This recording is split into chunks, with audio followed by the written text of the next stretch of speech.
안녕하세요. 반갑습니다. 고원상 선생님입니다.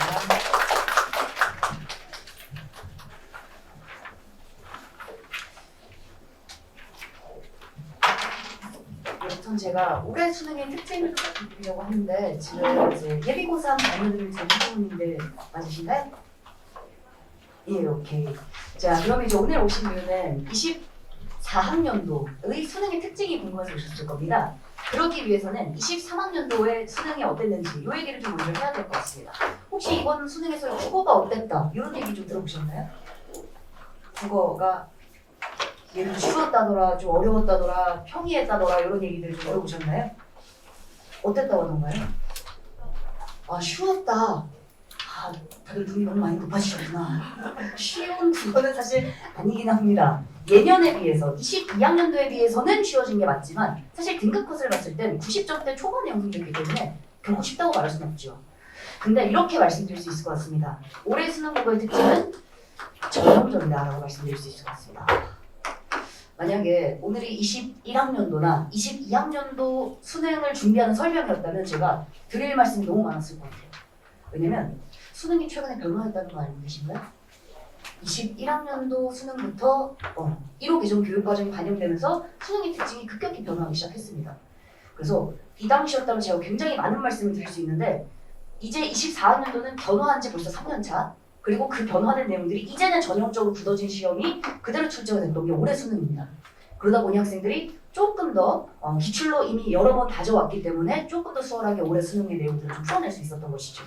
제가 전형적이라는 얘기는 두 가지로 나눠서 말씀드릴 수 있을 것 같아요. 독서와 문학으로 좀 나눠서 말씀드릴 수 있을 것 같은데, 일단 독서 같은 경우는 뭐가 전형적이냐?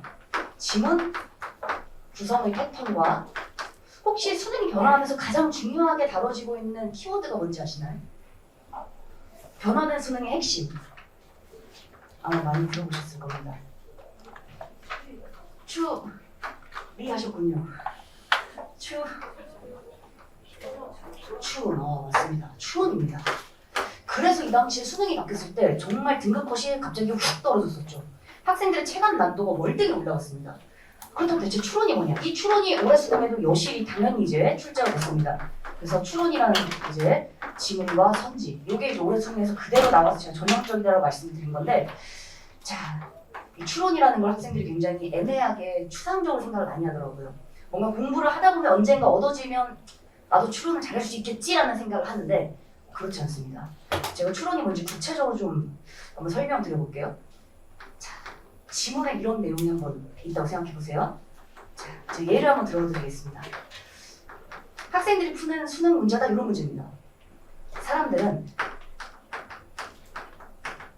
하브이를 통해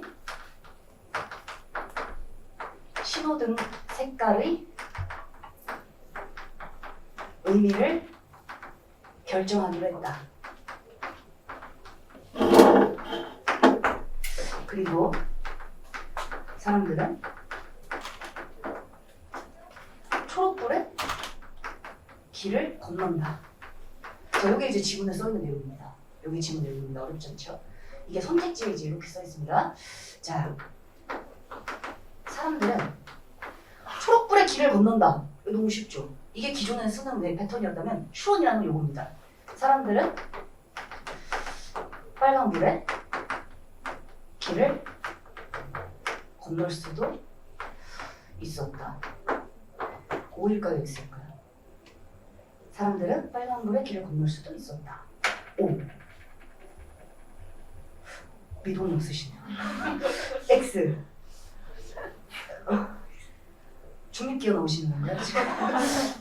면허가 있으시긴 하지만 우리 학생들 중립기어 자주 넣거든요. 그래서 제가 굉장히 뭐라고 하거든요. 면허도 없는 주제에 중립기어 넣는다고? 자, 한번 생각해보세요. 이게 이제 추론인데요. 사람들은 합의를 통해 신호등 색깔의 의미를 결정하기로 했다. 그리고 사람들은 초록불의 길을 건넌다.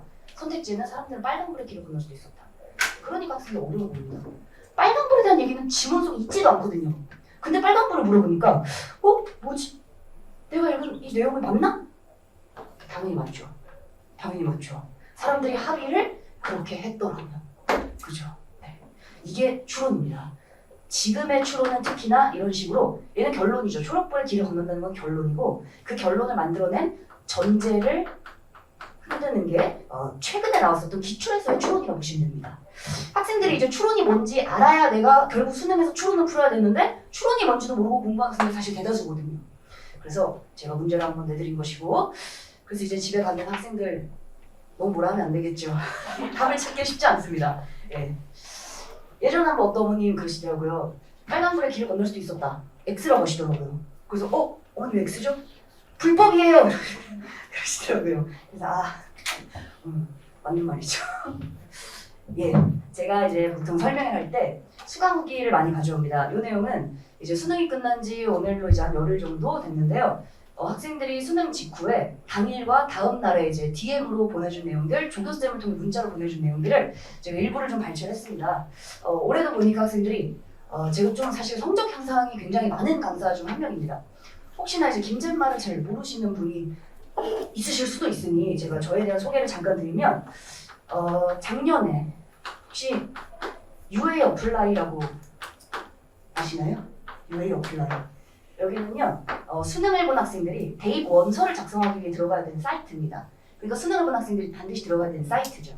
이 UA 어플라이라는 사이트에서 조사를 하나 했습니다. 전국에 이제 대입 원서를 내려 들어온 학생들에게 자, 수험 생활 동안 자신의 성적 향상에 가장 큰 도움을 준 강사에 대한 투표를 진행했습니다. 그래서 이제 국어, 수학, 영어, 탐구 이렇게 진행이 됐는데요. 국어에서 이제 전국의 강사들 탑 11명이 이제 판정이 됐더라고요. 이런 투표가 진행되고 있는지 몰랐습니다. 나중에 기사를 보고 알았습니다. 여기 제가 있었을까요? 없었을까요? 그냥 잘하셔야 됩니다. 네, 제가 6번째 있었습니다.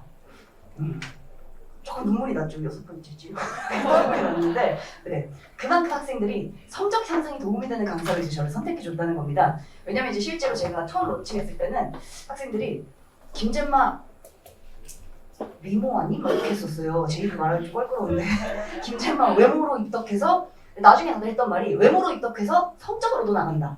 이런 얘기가 저의 이제 처음에 이제 첫 해 저를 규정했던 말이었고, 그 다음 해부터는 사실 외모 얘기는 뭐 거의 이제 없습니다. 요즘은 외모 얘기는 요즘 많이 없고요.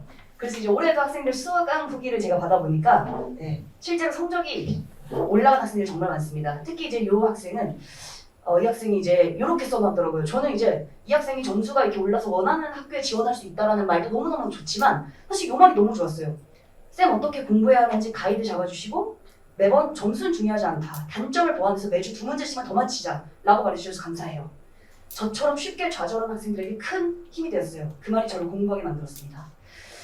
제가 이 말을 보고 굉장히 강사의 말의 무게감을 저는 실감했습니다. 그래서 앞으로도 말을 많이 해야 되겠다. 그래서 마법의 혓바닥으로 공포의 황금이빨로 학생들을 공부하게 만들어야 되겠다. 다음에 밥 한 번 사주세요. 제가 현장 학생들에게 많이 하는 말이 있습니다. 이제 인강 학생들에게도 많이 하는 말인데, 한 번 제자는 영원한 제자다. 너희가 대학에 가서 쌤 밥 사주세요. 사줄 수 있다. 쌤 저 피곤해요. 커피 사주세요. 오케이. 쌤 저 다리 아파요. 차 사주세요. 이건 좀 차리자. 네, 그래서 이 학생 같은 경우도 이제 만년 3등급이었지만 이번 수능에서 커리어 하이. 요즘은 또 학생들이 커리어 하이라는 표현을 쓰더라고요. 수능에 최고점 받는 걸 커리어 하이라고 얘기합니다. 그래서 이 학생도 이제 봤던 모의고사 중에 수능에서 제일 잘 봤다고 연락이 왔고요. 이 학생 가채점표를 보냈더라고요. 근데 조금 아쉬웠던 게 어제 100점은 못했고 1개 틀렸네요.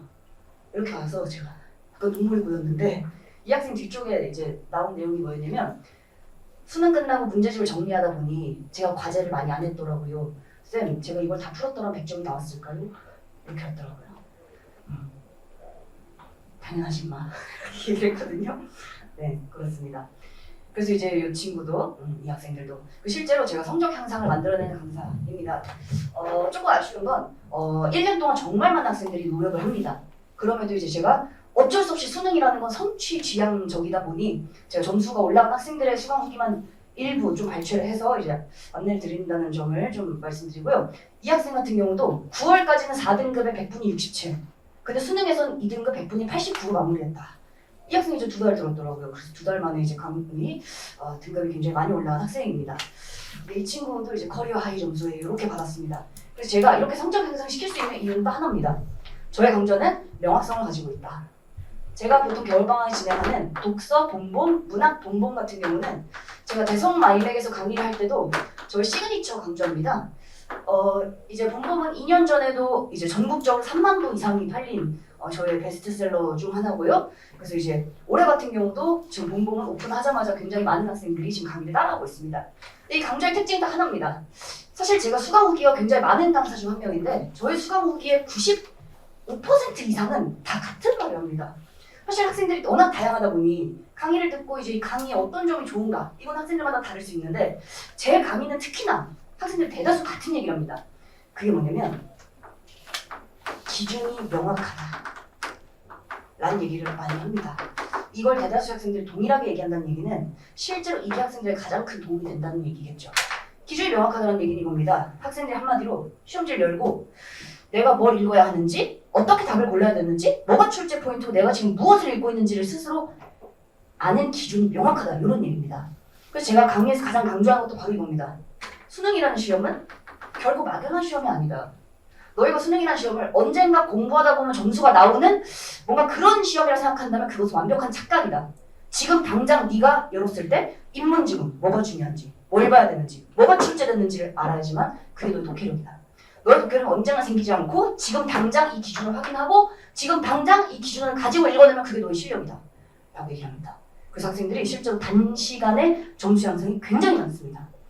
독서는 명확한 패턴이 있습니다. 겨울방학은 그런 패턴을 정확하게 익히고 그것을 체화하면서 문제풀이를 하는 기출분석 강좌고요. 예, 문학 같은 경우는 제가 이 예시를 좀 들어드리면 좋을 것 같아요. 이제 문학은 사실은 좀 유명한 일화가 있습니다. 뭐 여러분의 시인들이 계시긴 한데요. 이제 시모 시인의 예시를 한번 들어드리겠습니다. 시모 시인이 쓴 시가 있습니다. 이 시가 이제 평가원 모의고사에 출제가 됐는데 당연히 이 시에 대해 누구보다 가장 잘하시는 분이겠죠. 자기가 쓴 시니까. 그래서 이제 모의고사에 나왔으니까 문제를 풀어보셨나 봐요. 근데 현대시 문제를 다 틀리신 거예요. 그래서 화가 나서 인터뷰를 하셨더라고요. 언론사랑. 인터뷰 내용이 뭐였냐면 이런 시험은 사라져야 된다. 이 시험 문제가 많다. 왜냐? 내가 쓴 시인데 내가 다 틀렸으니까. 근데 그런 내용들을 그 출제진이 받아들일까요? 안 받아들일까요? 절대 받아들이지 않습니다. 왜냐면 아쉽게도 시와 수능에 등장하는 문제를 풀기 위한 시는 다릅니다. 사실은 수능은 저는 학생들에게 최대한 빠르게 끝내라고 강조를 많이 합니다. 왜냐? 수능은 가치를 가르치는 시험이 아닙니다. 그래서 저도 이제 수능 강사긴 하지만 굉장히 아쉬운 것 중 하나가 이 문학이 담고 있는 어떤 이 가치와 삶의 의미 같은 것들을 하나도 전달하지 못합니다. 수업 때는. 수업 때 오로지 뭐만 하냐면 얘들아 수능에서 시가 나왔지? 수능의 시는 어떻게 읽어야 돼? 시는 뭐가 중요해? 어디에 포인트를 둬야 돼? 어디에 포커스를 맞춰야 되니? 이것만 봅니다. 그래서 가치를 전달할 시간이 없다는 게 개인적으로는 굉장히 아쉽긴 합니다. 그래서 제가 요새 그 아쉬움을 라디오에서 풀고 있거든요. 제가 이제 목요일 아침에 SBS 김영철의 파워 FM 그 라디오에 나가서 문학으로 아침을 열고 있어요. 7시 반에. 그래서 학생들이 학교 가서 많이 듣더라고요. 연락이 되게 많이 옵니다. 그래서 이제 거기서는 철저히 문학의 가치 중심으로 이런 삶을 살았던 시인의 이런 시 거기서 저희 개인적인 열망을 풀고 있고 이 수업 때는 어쩔 수 없이 시를 읽는 법, 소설을 읽는 법, 수필을 읽는 법 이것을 철저히 수능적인 마인드로 가르치는 것이 저희 본본 문학의 특징입니다. 그래서 실제로 제가 지금 이 수강후기는 올해의 수강후기고요. 이 내용들은 이제 올해였죠. 23학년도를 준비했던 학생들이 본봄을 듣고 이제 본봄의 내용들을 듣고 자신이 어떻게 성적 향상이 되었는가를 정리한 수강후기인데요. 네, 그래서 제가 일부를 발췌해왔습니다. 학생들 대다수 이것에 대해서 자신이 무엇을 해야 될지에 대한 명확한 기준을 파악했다. 이게 저희 강좌의 특징이고요. 이거 보니까 올해 수능 직전에 제가 최종 자료를 업로드한 게 있습니다. 대성마인드 공지사항이랑 저희 국어 카페에 제가 올해 수능에서 EBS 연계 중에 나올 법한 가장 중요한 주제들을 정리해서 이제 자료를 올렸는데요. 그 자료 한 500개 올리고 그 중에 몇 개 나오면은 그거 좀 아니잖아요. 근데 자료를 제가 15개 정도 올렸습니다. 그 중에 그대로 인문, 사회, 생물 이렇게 3개가 그대로 적중이 돼서 제 적중의 포인트를 정리해 둔 겁니다. 그래서 왼쪽 이게 수능 지문이고요. 오른쪽이 제가 올렸던 지문이고 이건 시중에 하나도 없습니다. 저희 연구실에서 저희끼리 고민하고 저희끼리 정리한 자료들 이렇게 해서 연계가 됐길래 사실은 이게 적중이 됐다 안 됐다 이런 자체가 중요한 건 아니지만 저에게 의미가 있었던 저희 연구실에 의미가 있었던 건 뭐냐면 우리가 그래도 분석하고 예측했었던 내용들을 확인받은 어떤 그런 계기였기 때문에 그런 부분에 굉장히 의미를 둬서 저희 내용들을 좀 정리를 했습니다. 사실은 21학년도 수능이 확 바뀌었을 때 그때 엄청난 변화 중 하나가 뭐였냐면 독서 지문이 3개가 출제되던 게 4개로 들었습니다. 근데 그 당시에 6평이 끝나고 기사가 계속 쏟아졌죠. 학생들 커뮤니티에 가면 다들 독서 지문 4개 나왔다고 다들 깜짝 놀랐는데 그때 대한민국에서 놀라지 않은 부류가 딱 2부류가 있었습니다. 첫 번째는 평가원. 본인들 냈으니까 이제. 그 두 번째가 이제 김잼마. 네. 왜냐면 제가 6월 평가원 나오기 전에 4월부터 독서 지문이 4개 이상 나올 가능성이 높다는 얘기를 제가 유튜브에서 엄청나게 많이 했습니다. 정확히 대성마임에게서 한 거죠. 그 영상을 잘라서 유튜브에 많이 올려놓은 지금도 있습니다. 그래서 처음엔 학생들이 김잼마 개소리 이렇게 나왔었어요. 근데 이제 6평이 끝나고 나서는 성지순례 왔습니다. 네, 제가 그렇게 말했던 이유 딱 하나입니다. 추론이 강화되는 시험이 바뀐 수능이기 때문에 추론이 강화되기 위해서는 기존의 지문을 중심으로 문제를 많이 구성하는 것은 불가능에 가깝다. 그래서 4개 이상 나올 것이다. 그때도 이미 돗자리 깔는 얘기 나왔었는데 올해 그래서 수능에서도 이러한 독서의 연계 지문들 적중된 포인트도 역시나 저희 분석력과 예측력을 확인할 수 있는 기회였다. 이렇게 보고 있고요. 그래서 또 자신감 있게 제가 가르치던 방식대로 학생들을 잘 가르치야지라는 생각을 하게 되었습니다. 문학도 마찬가지로 제가 본범만 써놓은 이유는 뭐냐면 어차피 본범에서 배운 내용들은 수능 전까지 그냥 계속 반복합니다. 계속 반복 심화 강조하기 때문에 본범에서부터 개념에서부터 이미 제가 강조했었던 내용들이 그대로 수능에서 이번 문항은 어렵지 않았습니다. 시험 자체는. 하지만 아주 전형적이었죠. 역시나. 그래서 제가 강조하고 이렇게 읽으라고 수업을 했었던 포인트들이 연계된 내용들을 제가 정리하는 겁니다. 그래서 이제 저의 겨울방학 커리큘럼은 8회에 걸쳐서 이제 문학과 독서의 패턴을 익히는 강좌라고 보시면 되겠고요. 기출의 기준을 학습하는 강좌라고 보시면 되겠습니다. 저의 관리 시스템은 마지막으로 이제 오답 노트는 제가 굉장히 강조를 많이 합니다. 대다수의 강사들이 그렇지만 보통 매주 데일리 테스트가 나가고 매주 과제 클리닉 자료가 나갑니다. 요즘은 특히나 또 컨텐츠와 자료들을 굉장히 중요하게 보기 때문에 자료 이런 것들 매주 제공이 되는데요. 전 학생들이 이렇게 강조합니다. 학생들 사실 집에서 공부를 열심히 하는 거 쉽지 않잖아요. 그죠? 과제를 내주면 보통 그 과제를 온전히 다 잘해온다. 쉽지 않습니다. 특히나 겨울방학부터 거의 제로에 도전하죠 학생들이. 근데 제가 그래서 너희들 과제를 푸는 시간이 부족하다면 혹은 과제를 전부 못 풀겠다면 이건 반드시 해와라. 오답노트 제가 굉장히 강조합니다. 단순히 문제 풀이와 양치기로는 절대 점수가 오르지 않습니다. 이것만 할 바에는 차라리 오답노트를 너희들 정확하게 작성해라. 오답노트라는 건 뭐냐면 마치 초등학생 때처럼 틀린 내용들을 해설지를 보고 확인하고 정리하는 것이 오답노트가 아니라 오답노트라는 것은 사고의 과정이 분명히 있어야 된다. 사고의 과정. 자, 이거는 굉장히 중요한 부분인데요. 꼭 저의 강의가 아니더라도 학업을 하는 학생이라면 반드시 알아야 되는 포인트가 이겁니다. 제가 또 논술 강사 출신이기 때문에 제가 사고의 과정을 굉장히 중요시 여기거든요. 딱 2가지가 있습니다. 첫 번째, 내가 왜 이 오답을 골랐는가에 대한 사고의 복기가 있어야 됩니다. 똑같은 4번 천지, 똑같은 문제, 4번 문제를 틀렸어도 틀린 이유는 학생들마다 다 다릅니다.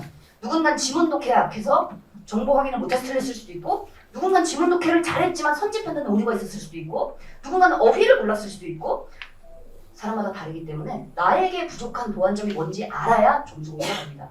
그래서 첫 번째, 내가 왜 이 오답을 왜 답으로 골랐는지를 반드시 복기해야 되고요. 두 번째, 그렇다면 정답을 고르기 위해서 내가 뭘 봤어야 하는지가 있어야 됩니다. 그게 바로 2가지입니다. 패턴과 출제 포인트. 이 2가지가 선제돼야지만 점수가 올라갑니다. 그래서 제가 오답을 굉장히 많이 강조하고 있고 요거의 중요성은 사실은 말할 필요가 없을 정도예요. 작년에 제가 9평이 끝나고 이제 9평 딱 끝나자마자 현장 수업에 들어왔습니다. 근데 이제 어떤 학생이 여기 앉아있는데 웃고 있는 거예요. 근데 보통 9평 시험 끝나면 웃는 학생이 많지 않거든요.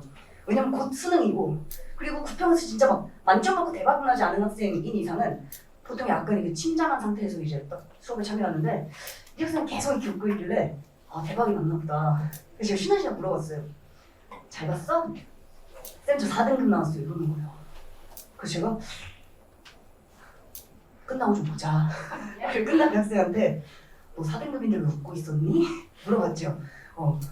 근데 이제 그 학생이 하는 말이 쌤 자기가 4등급이 나오긴 했는데 자기는 수능 때 만점받을 수 있다는 거예요. 자기는 수능 때 이제 어떻게 해야 될지 자기가 알았다는 거예요. 이게 그냥 학생이 그렇게 말하는 거라면 제가 굉장히 의구심이 들었을 텐데 이 학생은 어떤 학생이었냐면 맨날 포트폴리오 같은 파일을 들고 다니는 학생이었어요. 그래서 그 파일이 전 처음에는 천연인가 생각을 했는데 파일을 열어보니까 오답노트더라고요. 그래서 근데 그 학생 오답노트 제가 본 적이 있는데 사고의 과정들이 너무 잘 적혀 있는 거예요. 자기가 왜 잘못했고 그렇다면 이걸 바꾸기 위해서 어떻게 접근해야 되는지 이거에 대한 과정이 너무 잘 적혀 있어서 이 학생은 잘하면 될 수도 있겠다라는 생각이 들었습니다. 실제로. 그리고 그 학생이 수능 당일에 만점 받았습니다. 그래서 그 학생이 올해 조교로 일을 하고 있거든요. 네. 그래서 이제 그 학생을 보면 이게 생각이 나요. 이거는 저는 공부할 때 가장 중요한 덕목이라고 생각합니다. 그 학생 4등급 받았지 먹고 있었잖아요. 그 학생의 포트폴리오를 보면 이렇게 써 있어요. 내가 어려우면 남들은 불지옥이다. 보통 내가 4등급이면 내가 어려우면 남들 괜찮은데 내가 어려우면 남들은 불지옥이다. 멋진 나. 그래서 제가 얘는 되겠다. 공부할 때 가장 중요한 건 자신감입니다. 아까 5등급에서 1등급 올라간 그 학생도 자신감이 떨어질 때마다 자신을 이렇게 부스팅해서 자기가 공부를 끝까지 할 수 있었다. 그게 정말 중요한 겁니다. 그래서 제가 항상 공부할 때 얘들아 너희들 한계를 스스로 규정하지 말아라. 이걸 가장 서포트 해줘야 될 분들은 어머니들이시죠. 그래서 집에서는 항상 100%의 응원과 지지 이게 굉장히 중요합니다. 그래서 이 오답노트는 매주 걷어서 조교들이 1대1로 전부 피드백을 합니다. 그래서 학생들이 어떤 부분을 교정해야 되고 어떤 부분 잘하고 있는지 혹은 오답노트를 제대로 작성하지 못했다면 어떻게 해야 되는지를 매주 교정하고 피드백하는 것이 저희 관리 시스템의 핵심이라고 보시면 될 것 같고요. 예, 그 이외에 이제 올해 수능의 또 자세한 총평이나 아니면 저의 공공 강의 특징 이런 것들은 유튜브에도 많이 있기 때문에 그 부분도 참고해 주시면 좋을 것 같습니다. 자, 여기까지 하도록 하겠습니다. 감사합니다.